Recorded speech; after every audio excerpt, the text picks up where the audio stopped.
اللہ کریم نے قرآن مجید میں فرمایا ہے کہ لَقَدْ مَنَّ اللَّهُ عَلَى الْمُؤْمِنِينَ إِذْ بَعَثَ فِيهِمْ رَسُولًا، فرمایا تحقیق اللہ نے مومنوں پر احسان فرمایا ہے کہ انہیں اپنا رسول عطا فرمایا ہے۔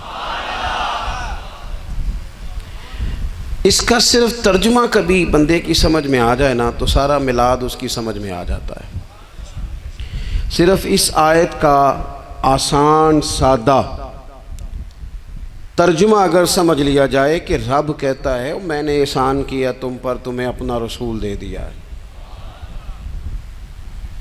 وہ دو عالم کی رحمت ہیں، وہ جہاں چاہتے وہیں رہتے، یہ تو ان کی مہربانی ہے کہ یہ عالم پسند آیا۔ نبی پاک صلی اللہ تعالیٰ علیہ وسلم ہمارے اوپر رب کا سب سے بڑا احسان ہے، اور اللہ تبارک و تعالیٰ نے سسکتی، تڑپتی، بے چین، پریشان، تکلیف میں مبتلا اپنی مخلوق پر رحم فرمایا اور رسول کریم عطا فرمائے۔ نبی پاک صلی اللہ تعالیٰ علیہ وسلم کی تشریف آوری نے ایک ایک ذرے پر احسان کیا، حضور سے ایک ایک نگر، ایک ایک پتا فیضیاب ہوا، لیکن بعض چیزیں ایسی ہیں جنہیں خصوصی طور پر سرکار نے نوازا، بعض معاملات پر خاص کرم نوازی حضور نے فرمائی۔ ایک اہم مسئلہ ہے عقیدے کا مسئلہ۔ جس بندے کا کوئی عقیدہ نہیں نہ ہوتا، کوئی نظریہ نہیں ہوتا، کوئی اس شخص کا خاص مزاج نہیں ہوتا سمجھنے والا، ماننے والا، وہ بندہ بھی بیچارہ کوئی زندگی کا لطف نہیں اٹھا پاتا۔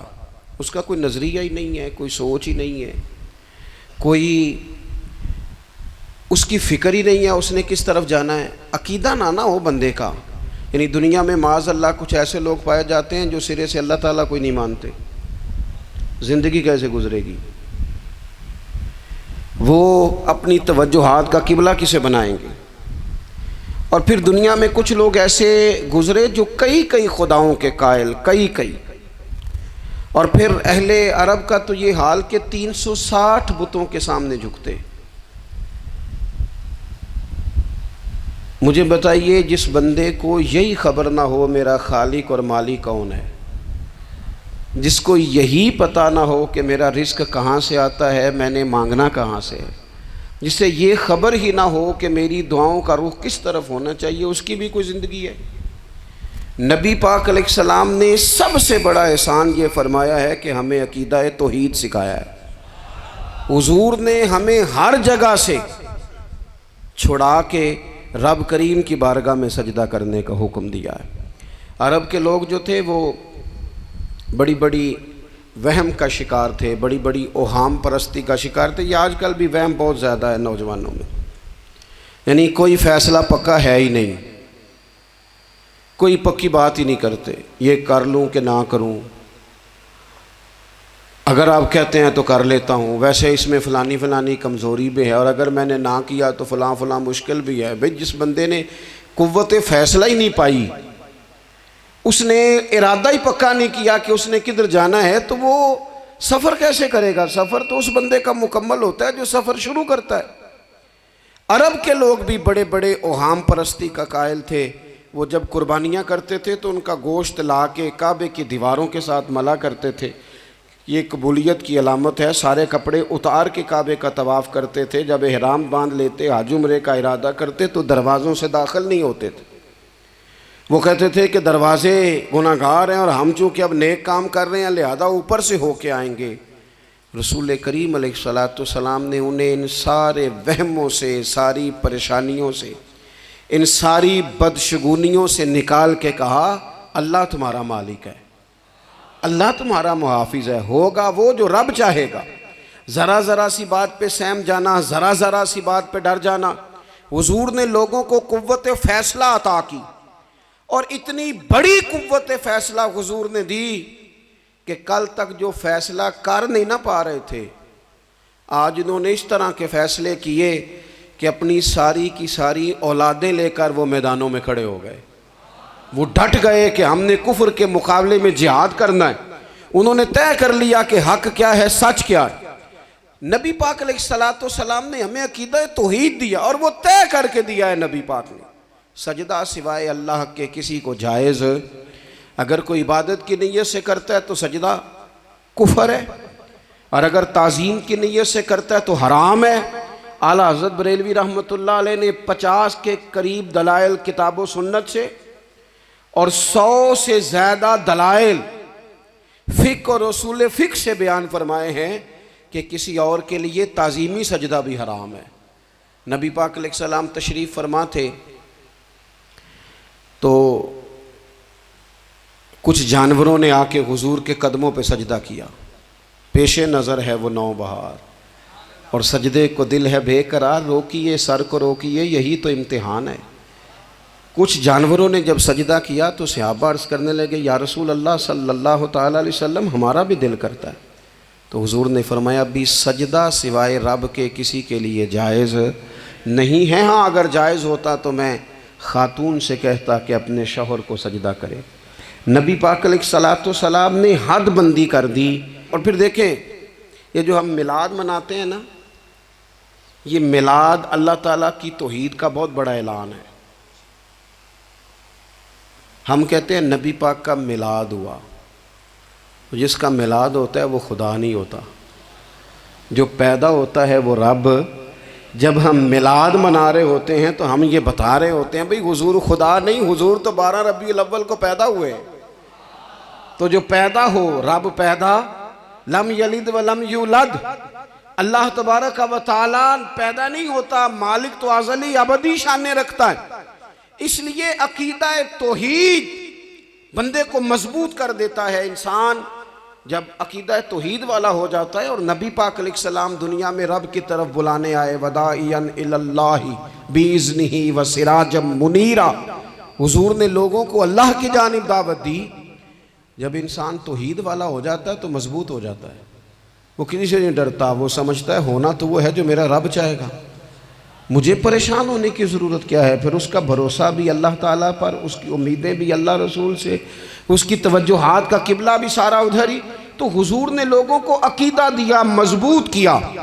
رسول پاک صلی اللہ تعالیٰ علیہ وسلم نے ذہنوں کو پختگی عطا فرمائی۔ تو سب سے بنیادی چیز حضور کا جو احسان ہے وہ عقیدہ ہے۔ پھر بعض خاص طبقات پر حضور نے خاص احسان کیا۔ آج بھی پوری دنیا میں ڈنڈورا پیٹا جاتا ہے عورتوں کے حقوق کا، پوری دنیا کے اندر، اور بعض لوگ عورتوں کو بڑا دھوکہ دیتے ہیں، کہتے ہیں تمہیں حق نہیں ملتے لہٰذا تم سڑکوں پہ آ جاؤ، معاذ اللہ، تمہیں حق نہیں ملتے لہٰذا تم معاذ اللہ بازاروں کی رونق بن جاؤ۔ عورتوں کو بڑا پریشان کیا جاتا ہے حقوق کے تعلق سے۔ نبی پاک علیہ السلام کی آمد سے پہلے کوئی خاتون کے ساتھ سلوک اچھا نہیں کیا جاتا تھا، اس کا کوئی جائیداد میں حصہ نہیں تھا۔ عورت کا خامد اگر فوت ہو جاتا تو وہ اپنے سسرال کے خاندان کی پراپرٹی بن جاتی معاذ اللہ، اور جس کے مرضی چاہے سپرد کر دیتے۔ ہندوستان کے بعض علاقوں میں ایسی کبھی رسمیں بھی پائی جاتی تھی کہ بعض عورتیں اپنے خامد کے ساتھ جل جانا مناسب سمجھتی تھی کہ بعد میں کوئی زندگی تو ہوگی نہیں، اور بیوہ خاتون اور طلاق یافتہ خاتون، اس کے بارے میں تو لوگوں کا خیال تھا کہ شاید یہ خاتون بالکل سوسائٹی اور سماج کا حصہ ہی نہیں ہونی چاہیے۔ قربان جائیں، یہ اعزاز میرے نبی پاک نے دیا ہے۔ حضور نے پہلی شادی ہی اس خاتون سے کی ہے جن کا پہلے بھی نکاح ہو چکا تھا، اور خاتون کو حضور نے حقوق دیے، جائیداد میں حصہ دیا۔ کہا جو بیٹیوں کی بہنوں کی پرورش کر کے آئے گا اور اچھی پرورش کر کے انہیں روانہ کر دے گا، جس طرح میری 2 انگلیاں جڑی ہوئی ہیں میرے ساتھ جڑ کے جنت میں جائے گا۔ اور ایک روایت میں فرمایا کہ جب کسی کے ہاں بیٹی پیدا ہوتی ہے نا تو اللہ فرشتوں کو بھیجتا ہے،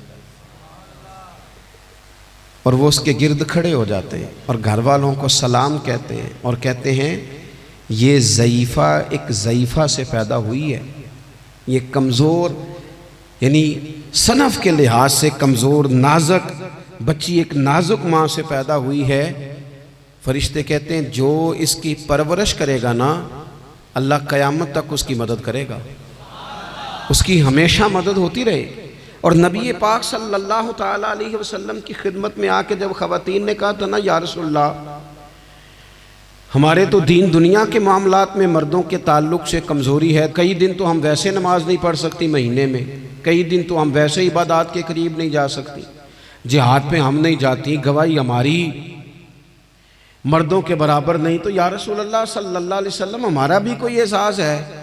تو حضور نے فرمایا جب کوئی خاتون حاملہ ہوتی ہے نا تو اللہ اسے اتنا ہی ثواب دیتا ہے جتنا جہاد کرنے والے کو ثواب دیتا ہے، اور جب بچہ پیدا ہوتا ہے تو اللہ تعالیٰ اسے شہادت کا درجہ عطا کرتا ہے، اور جب وہ بچوں کو دودھ پلاتی ہے تو رب اسے غلام آزاد کرنے کا ثواب عطا کرتا ہے۔ ایک دفعہ نا نبی پاک صلی اللہ تعالیٰ علیہ وسلم کی خدمت عالی مرتبت میں حضرت عائشہ صدیقہ رضی اللہ تعالیٰ عنہ نے ایک واقعہ عرض کیا، عرض کی حضور آج میرے ساتھ عجیب معاملہ ہوا، میں گھر میں اکیلی تھی تو ایک خاتون 2 بیٹیوں سمیت آئی، اس نے کہا کہ میں بھی بھوکی ہوں، میری بیٹیاں بھی پریشان ہیں، کھانا نہیں کھایا۔ سیدہ پاک کہتی ہیں یا رسول اللہ میرے پاس بھی 3 کھجوریں تھیں گھر میں پڑی، یہ 2 جہاں کے شاہ ہیں پر پاس کچھ رکھتے نہیں، اور 2 جہاں کی نعمتیں ہیں ان کے خالی ہاتھ میں۔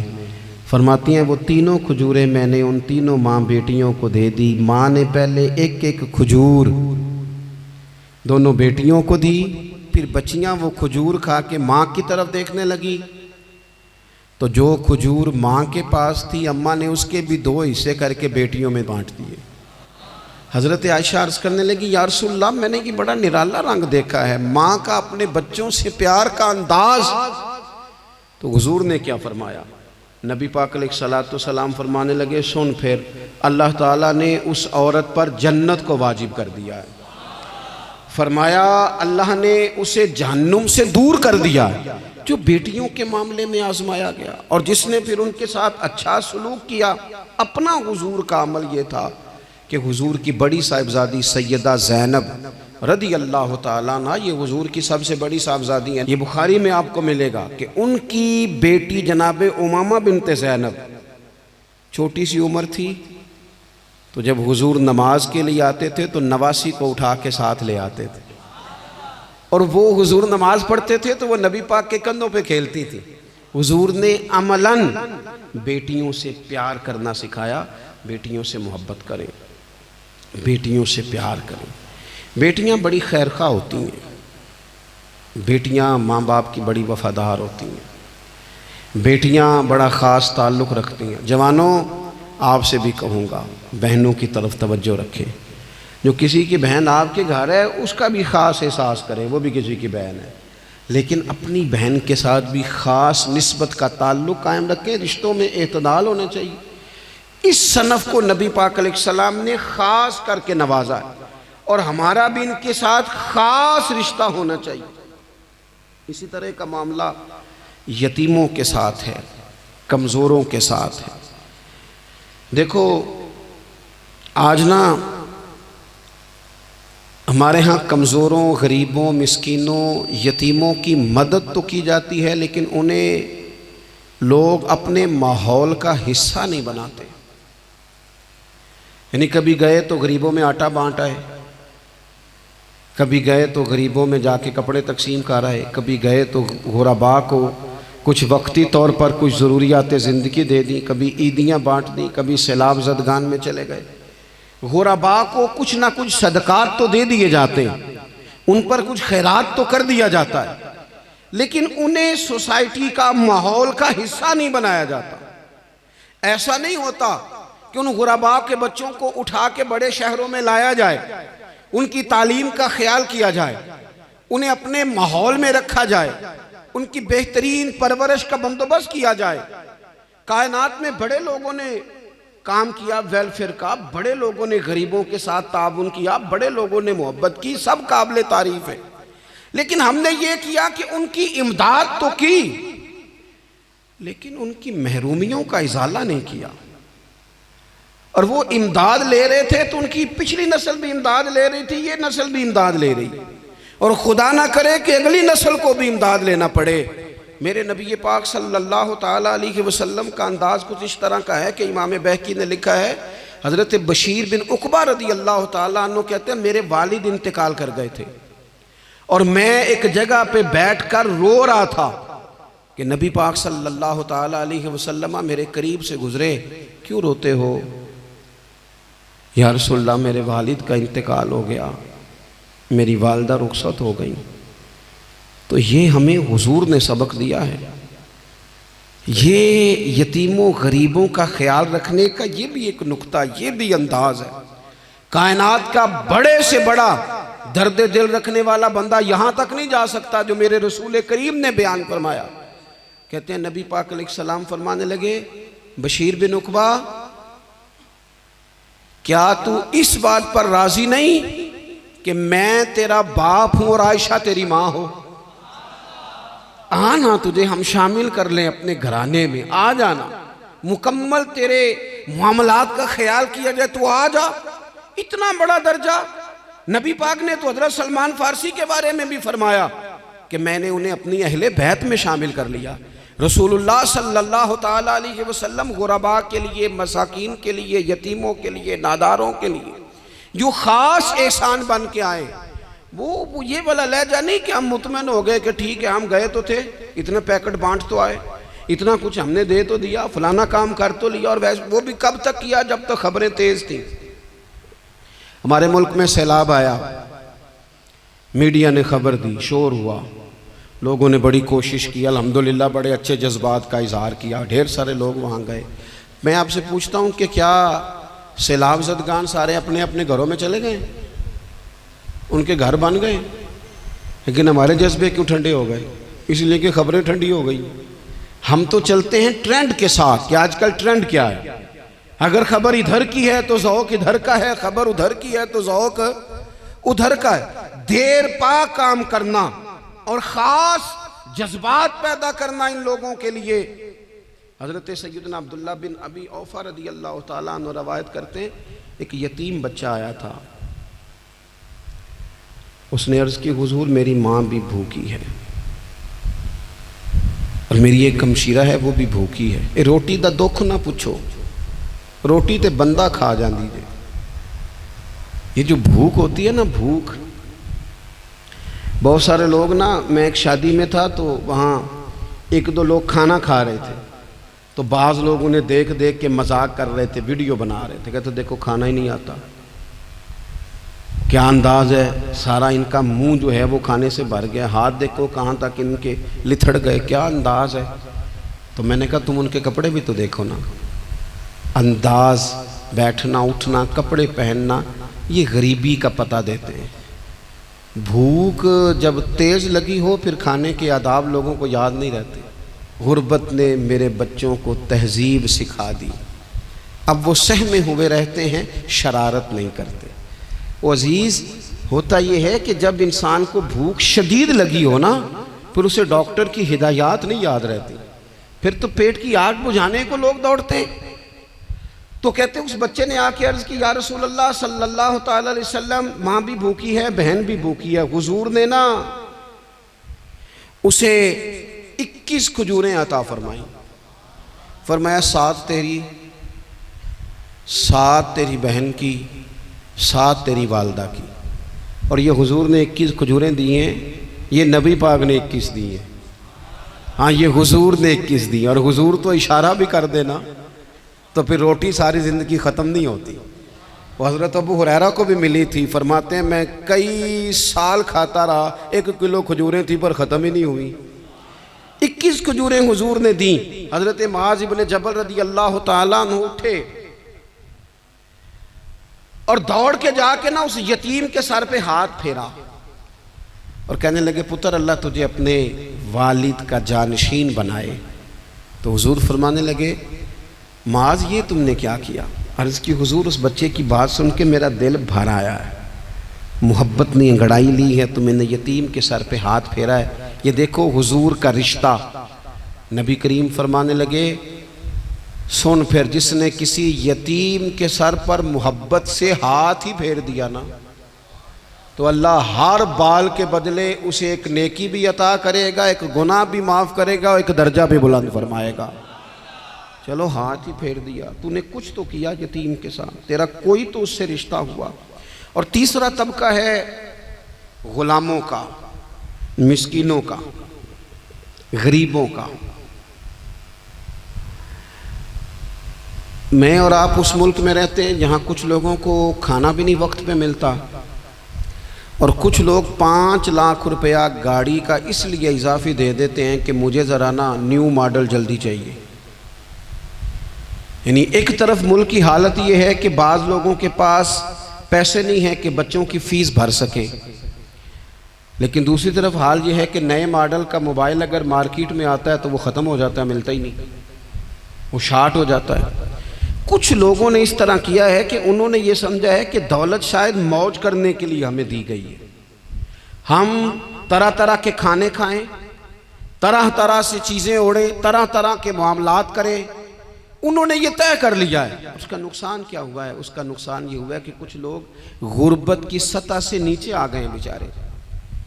نبی پاک کا جو احسان ان غریب لوگوں پر ہے، حضور علیہ السلام کے پاس نا حضرت عبداللہ ابن عمر روایت کرتے ہیں اور طبرانی میں موجود ہے، حضور کے پاس نا 10 دینار تھے۔ ہمارے پاس بھی پیسے ہوتے ہیں نا، لیکن وہ کچھ ہوتے ہیں ہمارے کھانا کھانے کے لیے، کچھ ہوتے ہیں آئس کریم کھانے کے لیے، کچھ اس لیے ہوتے ہیں کہ آج میری مرضی دا نہیں پکا، لہٰذا میں نے، ہمارے ایک دوست ہیں وہ کہتے ہیں کہ آج کل یہ ماحول بن گیا ہے کہ بچے اگر کہتے ہیں نا کھانا میری مرضی کا نہیں، تو اماں کہتی ہے جا تو برگر کھا لے۔ کہتے ہیں ہمارے دور میں یوں نہیں ہوتا تھا، اگر ہم کہتے تھے نا کھانا میری مرضی کا نہیں تو پھر ہمیں ڈبل چیز کھانے کو ملتی تھی، ایک مار بھی کھانا پڑتی تھی اور وہ کھانا بھی کھانا پڑتا تھا۔ اور پھر کچھ پیسہ لوگوں نے صرف اس لیے سنبھال کے رکھا ہوا ہے کہ جو اضافی چیزیں ہیں نا، اضافی، میرا ویسے تجربہ نہیں ہے اور نہ میں نے زیادہ گہرائی سے دیکھا ہے، بس مجھے بتایا گیا ہے، اور پتہ نہیں اب بات درست ہے کہ نہیں، مجھے بتایا گیا ہے کہ پہلے لڑکیاں بیوٹی پارلر جاتی تھی، اب سنا ہے لڑکے بھی جاتے ہیں۔ اب خدا جانے یہ بات سچ ہے کہ غلط ہے۔ یہ جو اضافی اخراجات ہیں نا، یہ اگر ہم تھوڑے سمیٹ لیں، یعنی مولا علی شیر خدا کرم اللہ تعالی وجہہ الکریم مزدوری کر کے نکلے تو 2 کلو کھجوریں تھیں، حضور بس فرمانے لگے 1 کلو میرے بچے کھائیں گے اور کلو مدینے کے غریب بچے کھائیں گے، یعنی کل 2 کلو ظاہری طور پر کھجوریں ہیں، اس میں بھی دوسروں کا حصہ۔ ہمارے پاس جو مال آتا ہے اگر تھوڑا سا نا ہم اسے یہ نہ سمجھ لیں کہ میرا ہی حق ہے، کسی کو اس میں سے ایک لقمہ بھی نہیں ملنا چاہیے، اگر ہم تھوڑا سا نا دل کشادہ کریں تو 3 لوگوں کا کھانا 4 بھی کھا سکتے ہیں، 4 کا کھانا 5 بھی کھا سکتے ہیں، 6 کا کھانا 7 کا کھانا 10 بھی کھا سکتے ہیں۔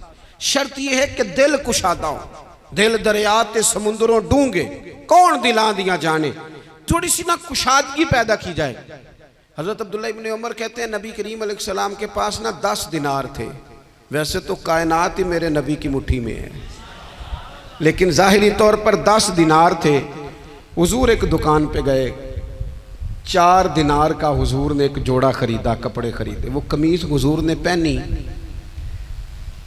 تو ایک انصاری آگے بڑھ کے عرض کرنے لگے حضور میرا بڑا دل کر رہا ہے، یہ مجھے نہیں دے دیتے آپ؟ تو حضور خوش ہو گئے، یہ میرے محبوب کا دروازہ ہے کہ جب کوئی مانگتا ہے تو حضور خوش ہو جاتے ہیں۔ نبی کریم سے مانگا اس شخص نے تو حضور خوش ہو گئے، اور محبوب نے وہ کرتا وہ کپڑے اتار کے اس انصاری کو عطا کر دیے، اور 4 دینار کے اور خرید لیے، باقی بچے 2 دینار۔ نبی کریم وہ لے کے نکلے، رخصت ہوئے گھر جانے کے لیے، تو رستے میں خاتون کو روتے ہوئے دیکھا، حضور رک گئے، فرمایا کیوں رو رہی ہو؟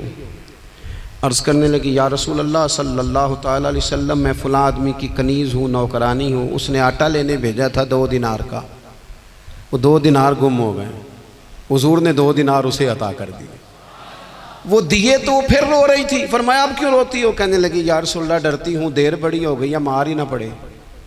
تو حضور نے فرمایا چل نہ میں تیرے ساتھ چلتا ہوں۔ حضور ان کے گھر گئے، وہ اہل ایمان کا گھر تھا جن کی وہ کنیز تھی، جا کے کہا السلام علیکم، اندر سے جواب ہی نہیں آیا، پھر فرمایا السلام علیکم، کوئی جواب ہی نہیں آیا۔ محبوب کا طریقہ مبارکہ تھا 3 دفعہ دستک، پھر واپسی، تیسری دفعہ کہا السلام علیکم تو وہ سارے بول پڑے وعلیکم السلام یا رسول اللہ۔ حضور ماں باپ قربان، تو حضور فرمانے لگے میں نے پہلے بھی 2 دفعہ سلام لیا، بولا کوئی نہیں۔ کہا یا رسول اللہ اپنے نصیب تھے نا کہ ہم پہ سلامتیاں بھیج کون رہا ہے، ہم نے سوچا ذرا 3 دفعہ مل جائے سلامتی، ذرا مل جائے نا، حضور سلامتی بھیج رہے ہیں تو آتی رہے نا۔ تو محبوب کریم علیہ السلام فرمانے لگے یہ تمہاری کنیز وہاں کھڑی رو رہی تھی، اس بیچاری کے 2 دینار گم ہو گئے تھے، اسے دوبارہ سامان لاتے کچھ دیر ہو گئی، اس پر سختی نہ کرنا، مارنا نہ۔ غلام کہنے لگے حضور اس خاتون کے قربان جائیں جو ہمارے کریم رسول کو ہم جیسے غریبوں کے گھر تک لے آئی ہے، مارنا کیا، ہم اسے آزاد کرتے ہیں، یہ آزاد ہے اللہ کی رضا کے لیے۔ یہ دیکھو یہ میرے نبی پاک کا انداز ہے۔ حضور نکلے تو جناب عبداللہ ابن عمر فرماتے ہیں رسول کریم فرمانے لگے شکر ہے اللہ تعالیٰ کا، 10 دینار تھے، ایک انصاری نے بھی قمیض پہن لی، میں نے بھی قمیض پہن لی، اور رب نے ایک کنیز کو آزاد بھی فرما دیا۔ یہ انداز ہمیں نبی کریم نے دیا ہے کہ ہم اپنے دولتوں میں، اللہ کی عطاؤں میں غرباء کو، قریبیوں کو، رشتہ داروں کو، بہن بھائیوں کو تھوڑا شریک کر لیں، تاکہ وہ جو آسودگی اللہ نے ہمیں دی ہے اس میں سے دوسروں کو بھی کچھ نفع ملے۔ اور ایک بات آخر میں آپ کی خدمت میں یہ عرض کرنی ہے کہ جو زیر دست لوگ ہوتے ہیں نا، غلام، ملازم، نوکر، آپ اپنی زندگی کے مسائل دیکھ لیں، جن لوگوں کے پاس لاکھوں آتا ہے کبھی ہزاروں آنے لگ جائے تو پریشان ہو جاتے ہیں، تو جن کے پاس صرف سینکڑوں ہوتے ہیں، تو ایسا تو نہیں کہ آپ ہی ٹینشن میں ہیں اور آپ ہی کو غصہ آتا ہے، وہ بیچارہ کبھی نوکر بھی تو ٹینشن میں ہو سکتا ہے نا، ملازم کو بھی تو کبھی ٹینشن ہوتی ہے نا، اس کے ساتھ بھی تو مسائل وابستہ ہے نا۔ حضرت سیدنا ابو مسعود انصاری رضی اللہ تعالیٰ عنہ بیان کرتے ہیں کہ مجھے اپنے غلام پہ غصہ آیا تو میں اسے مار رہا تھا، نبی کریم تشریف لے آئے، حضور نے ایک جملہ کہا تو میں رو پڑا۔ حضور فرمانے لگے جتنا اختیار تجھے اس پر حاصل ہے نا، اس سے کہیں بڑھ کر رب کو تیرے اوپر اختیار حاصل ہے، لہٰذا اللہ سے ڈر، اس کے معاملے میں اللہ سے ڈر۔ اور پھر حضور تو صرف غلام نہیں، جانوروں کے حق تک کا خیال فرماتے۔ ایک جگہ تشریف لے گئے تو اونٹ آپ کے پیروں پہ سر رکھ کے رویا، نبی کریم نے اس کی پشت پہ ہاتھ پھیرا، فرمایا اس کے مالک کو بلاؤ نا۔ جب وہ آیا تو کیا ارشاد فرمایا؟ فرمایا تو اس کے معاملے میں اللہ سے نہیں ڈرتا، اس نے شکایت کی ہے کہ تو اس کی طاقت سے زیادہ بوجھ ڈالتا ہے، چارہ اور پانی بھی وقت پر نہیں دیتا۔ یہ حضور کے احسانات ہیں، ہمیں ان احسانات کا خاص خیال رکھنا چاہیے۔ اور یہ جو ایام ہے عید میلاد النبی کے، ان ایام میں بالخصوص ہمیں غریبوں کے ساتھ، یتیموں کے ساتھ، بیواؤں کے ساتھ، مساکین کے ساتھ، لاچاروں کے ساتھ اس لحاظ سے زیادہ مدد کرنی چاہیے کہ میرے رسول پاک انہی کے لیے تو زیادہ رحمت بن کے آئے، انہی کا تو محبوب نے خیال زیادہ فرمایا، انہی کے بارے میں تو ہمیں تلقین زیادہ فرمائی۔ وہ اپنے پرائے کا غم کھانے والا، مرادیں غریبوں کی بھر لانے والا، مصیبت میں غیروں کے کام آنے والا، وہ نبیوں میں رحمت لقب پانے والا۔ تو نبی پاک علیہ السلام کے غلاموں، یہ ہمیں سیکھنا ہے، اس پر ہمیں عمل کرنا ہے۔ اللہ کریم کی بارگاہ میں دعا ہے اللہ ہماری حاضری کو قبول فرمائے۔ آخر دعوانا ان الحمدللہ۔